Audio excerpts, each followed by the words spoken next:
నేడు న్యూజిలాండ్ మరియు భారత్ మధ్య మూడో వన్డే మ్యాచ్ జరగనుంది. సొంత గడ్డపైన టీమిండియాకు అగ్ని పరీక్షగా మారనుంది. 2019 నుంచి చూసుకుంటే స్వదేశంలో వన్డే సిరీస్ భారత్ జట్టు కోల్పోలేదు.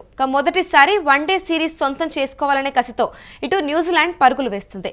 ఇక మూడో మ్యాచ్ల వన్డే సిరీస్ లో ఇరు జట్లు 1-1తో సమంగా ఉన్నాయి. న్యూజిలాండ్ చేతిలో ఇప్పటికే సొంత గడ్డపైన టెస్ట్ సిరీస్ ను ఇండియా కోల్పోయింది. మరొకసారి రోహిత్ మరియు కోహ్లీ షో కోసం ఫ్యాన్స్ ఎదురు చూపులు చూస్తున్నారనే చెప్పాలి. Left arm pacer Harshdeep Singh ను కూడా జట్టులోకి తీసుకునే అవకాశం కనిపిస్తుంది.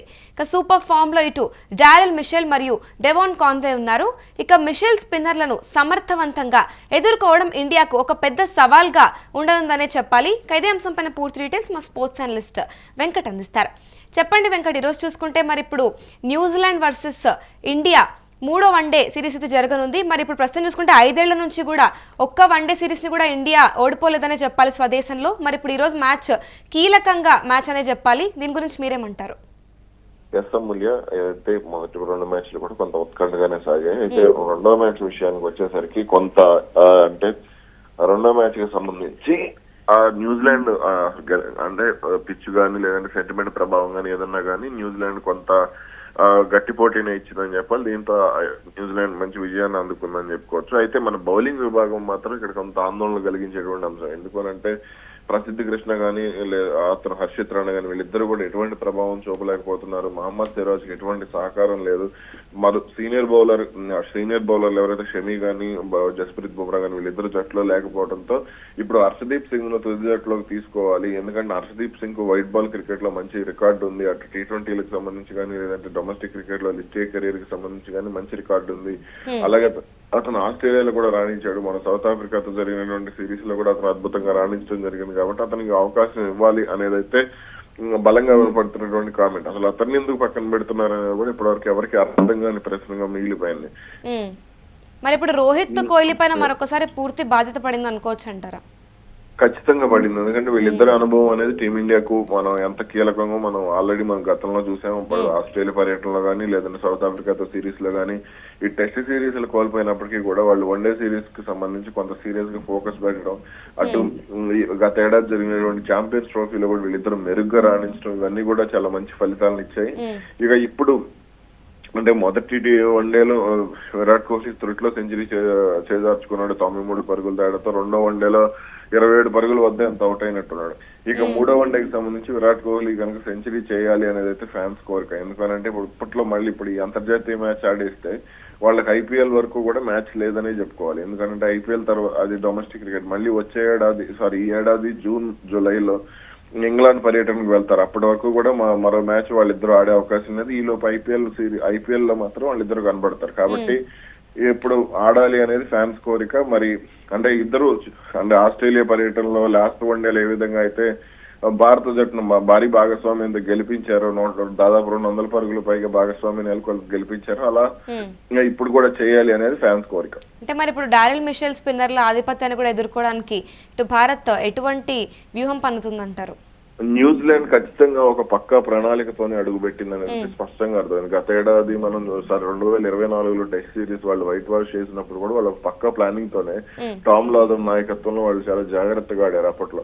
ఇక ఇప్పుడు కూడా అదే వ్యూహంతో అంటే వన్డే సిరీస్ కూడా గెలవాలి, వైట్ వాష్ చేసాము అంటే 2 మ్యాచ్ల సిరీస్ కి సంబంధించి 3 మ్యాచ్ల సిరీస్ కి సంబంధించి మొదటి వన్డేలో ఓడిపోయినప్పటికీ కూడా రెండో వన్డేలో వాళ్ళు గుణపాఠం నేర్చుకుని కొంత గట్టిగానే ప్రయత్నం చేస్తున్నారు. అయితే ఇప్పుడు కొంత అంటే టీమిండియా కూడా బలంగానే అడుగులు వేస్తుంది. ఎందుకంటే ఈ సిరీస్ కోల్పోతే హెడ్ కోచ్ గౌతమ్ గంభీర్ విషయంలో తీవ్ర స్థాయిలో విమర్శలు వచ్చే అవకాశం కూడా ఉంటుంది. ఎందుకంటే ఆస్ట్రేలియాలో వన్డే సిరీస్ కోల్పోయారు. గంభీర్ వచ్చిన తర్వాత టెస్ట్ సిరీస్ వైట్ వాష్ లో అదేవిధంగా అటు అంటే ఆస్ట్రేలియా పర్యటనలో ఎదురైనటువంటి అనుభవాలు కానీ లేదంటే గతంలో ఉన్నటువంటి పరిణామాలు ఇవన్నీ కూడా border Gavaskar trophy 2024-25 border Gavaskar trophy ఓడిపోవడం, ఇంగ్లాండ్ లో టెస్ట్ సిరీస్ గెలవాల్సిన మ్యాచ్లను కోల్పోవడం ఇవన్నీ కూడా మనం చూసాం. కాబట్టి ఈ మ్యాచ్ ఎలాగైనా సరే గెలవాలి అనేది అయితే భారత్ పట్టుదలగా కనపడుతుంది. మరి ఈ బౌలింగ్ యూనిట్ కి సంబంధించి ఎటువంటి మార్పులు తీసుకురాబోతున్నారు? ఎందుకంటే వాషింగ్టన్ సుందర్ లేకపోవడం కూడా మొన్న కొంత మైనస్ అయింది. కాబట్టి అతని స్థానాన్ని భర్తీ చేయాలి అనేది ఎవరి అంటే ఎవరితో భర్తీ చేస్తారు ఆల్రౌండర్ కి సంబంధించి అటు నితీష్ కుమార్ రెడ్డి కూడా ప్రభావం చూపించడం లేదు అనేది కూడా ప్రధానంగా వినపడుతున్నటువంటి విమర్శ. కాబట్టి అతనికి బౌలింగ్, ముఖ్యంగా బౌలింగ్ ఆల్రౌండర్ గా అతను జట్టులోకి వచ్చినప్పుడు అతను ఏ విధంగా కూడా ప్రభావం చూపించట్లేదు అనేది స్పష్టంగా చెప్పొచ్చు. అంటే మరి ఇప్పుడు టీమ్ లో చేంజెస్ గురించి ఆలోచిస్తే ఒకవేళ కనుక హర్షదీప్ సింగ్ ను జట్టులోకి తీసుకుంటే ఎవరిని రీప్లేస్ చేసే అవకాశం ఉందంటారు? దాదాపుగా హర్షిత్ రాణా గానీ ప్రసిద్ధ్ కృష్ణ వీళ్ళిద్దరిలోనే ఉండే అవకాశం ఉంది. ఎందుకనంటే సిరాజ్ మెరుగ్గానే రాణిస్తున్నాడు, కాకపోతే సిరాజ్ కు సరైన సహకారం లేదు అనేది అయితే స్పష్టంగా అర్థమైనటువంటి విషయం. అతనికి అనుభవం, వీళ్ళిద్దరికంటే కూడా అతను చాలా అనుభవజ్ఞుడు అనేది బౌలర్. అటు డొమెస్టిక్ క్రికెట్ లో మనం చూస్తూనే వచ్చాం, ఇష్టే విజయ్ హజారే ట్రోఫీ గానీ, సయ్యద్ ముస్తాక్ అలీ ట్రోఫీ గానీ, లేదంటే ఇటు రంజీల్లో గానీ అతను చాలా మెరుగ్గా రాణించాడు. అలాగే అటు ఇంగ్లాండ్ సిరీస్ లో కూడా అతను ఓవర్సీస్ పిచ్ లో కీలక సమయంలో అతను తీసినటువంటి వికెట్లు 5వ టెస్ట్ లో ముఖ్యంగా భారత్ కు చిరస్మరణీయమైనటువంటి విజయాన్ని అందించడం జరిగింది. కాబట్టి సిరాజ్ ను ఉంచి హర్షదీప్ సింగ్, అంటే నా అంచనా ప్రకారం సిరాజ్ హర్షదీప్ సింగ్ ఓపెనింగ్ స్పెల్ వేయగలిగితే అది భారత్ కు మంచి ప్లస్ అవుతుంది. ఎందుకంటే మనం మిచిల్ స్టార్క్ గురించి ఎక్కువగా మాట్లాడుకుంటాం, ఫస్ట్ ఓవర్ లో వికెట్ తీస్తాడు అని చెప్పి. అలా ఇతని విషయంలో కూడా మనం మాట్లాడుకుంటే హర్షదీప్ సింగ్ కూడా దాదాపు అదే టాలెంట్ కలిగినటువంటి బౌలర్. కాబట్టి అతన్ని జట్టులోకి తీసుకుని హర్షిత్ రాణా ప్రభావం చాలా తక్కువగా ఉంది. అతను ఏదో ఆల్రౌండర్ గా మార్చి జట్టులో కొనసాగించాలనే ప్రయత్నం గంభీర్ చేస్తున్నాడు తప్ప అవన్నీ కూడా ఫలించే అవకాశం ఉండదు. అదే విధంగా ఇటు ప్రసిద్ధ్ కృష్ణ కూడా గత మ్యాచ్ లో అతను రాణిస్తాడని అంచనా వేశారు, అది కూడా లేదు. కాబట్టి వీళ్ళిద్దరిలోనే పక్కన పెట్టే అవకాశం అయితే కనబడుతుంది. మరి ఇప్పుడు న్యూజిలాండ్ లో కీలక ప్లేయర్స్ ఎవరంటారు? న్యూజిలాండ్ కి సంబంధించి వాళ్ళకి డార్లీ మిచెల్ ఎవరైతే ఉన్నారో అతనే ఆల్రౌండర్ గా ఉన్నాడు, అతని ప్రభావం ఎక్కువగా ఉంది. అదేవిధంగా ఓపెనర్లు కూడా చాలా నిలకడగా రాణిస్తున్నారు. ఇప్పుడు కాన్వే గానీ విల్ యంగ్ గానీ వీళ్ళిద్దరు కూడా నిలకడగా రాణిస్తున్నారు. కానీ వన్ డౌన్ బ్యాట్స్మెన్ ఎవరైతే ఉన్నారో హెన్రీ నికోలస్ అతను అత్యంత కీలకంగా మారాడు. ఇక బౌలర్లకు సంబంధించి క్లార్క్ గానీ, లేదంటే అటు కెప్టెన్ బ్రేస్వెల్ బౌలింగ్ కూడా అతను బ్యాటింగ్ లో రాణించకపోయినా బౌలింగ్ లో మాత్రం చాలా అద్భుతంగా రాణిస్తున్నాడు. ఇక 2వ వన్డే నుంచి కూడా అతను గ్లెన్ ఫిలిప్స్, అతను ఫీల్డింగ్ గానీ అతను బ్యాటింగ్ గానీ చాలా అంటే ఫీల్డింగ్ విషయంలో అతని ప్రమాణాలు మనం చూస్తూనే ఉన్నాం. ఇక అంటే బౌలింగ్ విషయానికి సంబంధించి అతను మొన్న 3.4 ఎకానమీతో అతను బౌలింగ్ చేసిన విధానం మాత్రం చాలా అద్భుతంగా అనిపించింది. అదే భారత్ ను ఒక రకంగా భారత్ నుంచి ఒక రకంగా మ్యాచ్ ను లాక్కునేటువంటి పరిస్థితి ఉంది. అదే విధంగా అటు లెనాక్స్ లెఫ్ట్ ఆర్మ్ స్పిన్నర్, అతని ప్రభావం కూడా దాదాపు 4 ఎకానమీతో అతను బౌలింగ్ చేశాడు మొన్న. కాబట్టి ఇవన్నీ కూడా అంటే న్యూజిలాండ్ కు బలాలుగానే చెప్పుకోవచ్చు. ఒకళ్ళు ఆడకపోయినా సరే మరొకరు ఆడే విధంగా న్యూజిలాండ్ బ్యాటింగ్ లైనప్ ఉంది, బౌలింగ్ లైనప్ కూడా అదే విధంగా ఉంది. మరి ఇప్పుడు ఈరోజు మ్యాచ్ కి సంబంధించి గ్రౌండ్ లో పిచ్ ఎవరికి అనుకూలంగా ఉండనుందంటారు? ఈ పిచ్ దాదాపుగా భారత్ కు అనుకూలంగా ఉండే అవకాశం ఉంది.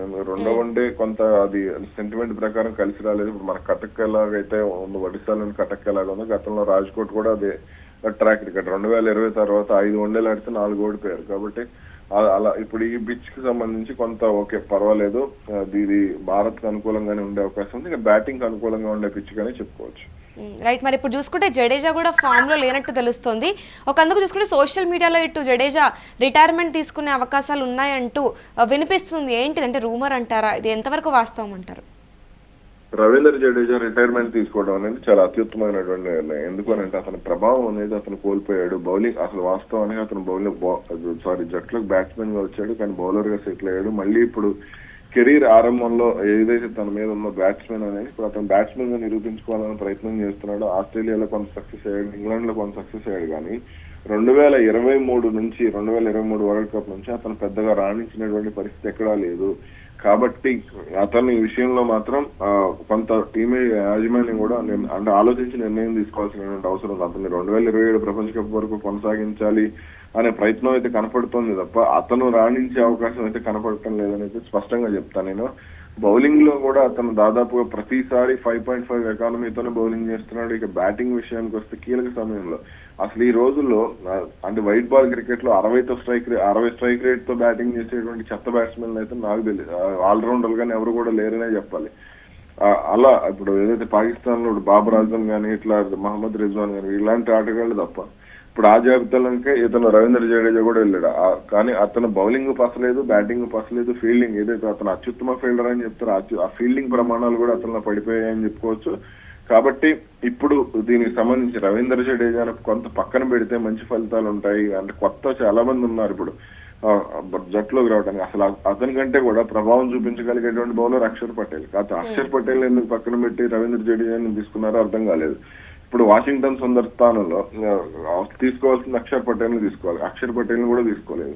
కాబట్టి ఇక్కడ రవీంద్ర జడేజా అంటే తాను ఆలోచించుకోవాలి. పార్టీ టీమిండియా యాజమాన్యం కూడా రోహిత్ శర్మ, విరాట్ కోహ్లీ, అశ్విన్, పుజారా, రహానే వీళ్ళ మీద పెట్టినటువంటి ఫోకస్, షమి గాని వీళ్ళ మీద పెట్టినటువంటి ఫోకస్ అతని మీద ఎందుకు పెట్టడం లేదనేది కూడా అర్థం కాని పరిస్థితి. మరి అతను ఆలోచించుకుని దాదాపు నిర్ణయం తీసుకునే అవకాశాలు అయితే దగ్గరలోనే ఉన్నాయి. కానీ అటు టీమిండియా యాజమాన్యం మాత్రం అతను 27 వరల్డ్ కప్ వరకు ఆడించే ప్రయత్నం చేస్తుంది అనేది అర్థమవుతోంది.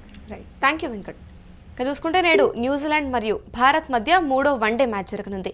సొంత గడ్డపైన టీమిండియాకు అగ్ని పరీక్షగా మారనుంది.